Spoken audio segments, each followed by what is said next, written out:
இன்றைக்கு ஆதிராட நலத்துறை சார்பாக இயங்கக்கூடிய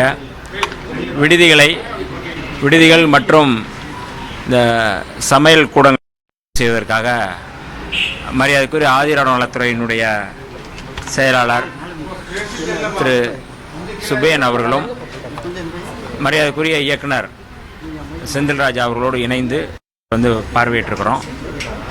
உணவு, அதாவது மாணவர்களுடைய உணவு எப்படி இருக்குது, என்ன நல்லா இருக்கா, என்ன மாதிரி இருக்குது அப்படிங்கிறத பார்வையிட்டிருக்க வந்திருக்கிறோம்.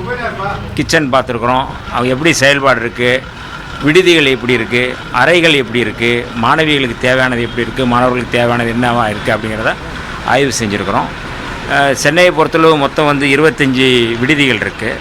அதில் வந்து பெண்கள் விடுதி வந்து 10, மாணவர்களுக்கான ஆண்கள் விடுதி வந்து 13 இருக்குது. இது மொத்தம் வந்து 9 இடங்களில் இயங்குது. இந்த விடுதிகள் 9 இடம், 7 இடங்கள் இயங்கிட்டு இருக்கு. இது எல்லாவற்றையும் ஒன்றா நாங்கள் வந்து பார்த்து மாணவிகளுக்கான தேவைகள், கோரிக்கைகள், அவர்களுக்கான வசதி வாய்ப்புகள் எப்படி இருக்குது அப்படிங்கிறத நாங்கள் ஆய்வு செஞ்சுருக்கிறோம். இந்த ஆய்வின் மூலமாக அவர்களுக்கு தேவைகள் பூர்த்தி செய்யப்படும், அவர்களுக்கான கோரிக்கைகளையும் நாங்கள் நிறைவேற்றுவோம். அதிகாரிகள்லாம் இருக்கிறாங்க. சிறப்பாக இந்த மாணவர்களுக்கான செயல் திட்டங்கள், மாணவர்களுக்கான தேவைகளை நாங்கள் செய்கிறதுக்காக வந்திருக்கிறோம்.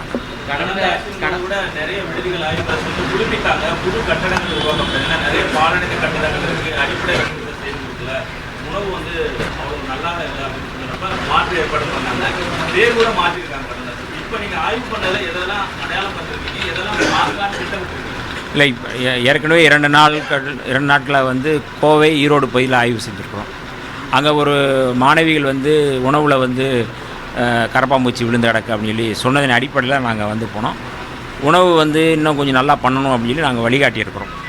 உணவு சாப்பிட்றாங்க, உணவு இன்னும் கொஞ்சம் நல்லா பண்ணணும், பிள்ளைய நல்லா சாப்பிட்டா நல்ல உணவு சாப்பிட்டா தான் உங்கள் ஸ்ட்ரென்த்தனாக வந்து படிக்க முடியும். அதில் எங்கள் கவர்மெண்ட் வந்து ரொம்ப அக்கறையாக இருக்குது, அதிகாரிகளும் அதில் ரொம்ப அக்கறையாக இருக்கிறாங்க.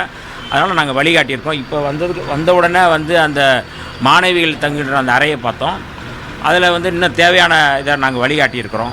கொசு வராமல் இருக்கிறதுக்கு, கொசு வலையை அடிப்பதற்கு நாங்கள் வந்து பார்த்ததுக்கப்புறம் என்னென்ன செய்யணும் அப்படின்னு சொல்லியிருக்கிறோம்.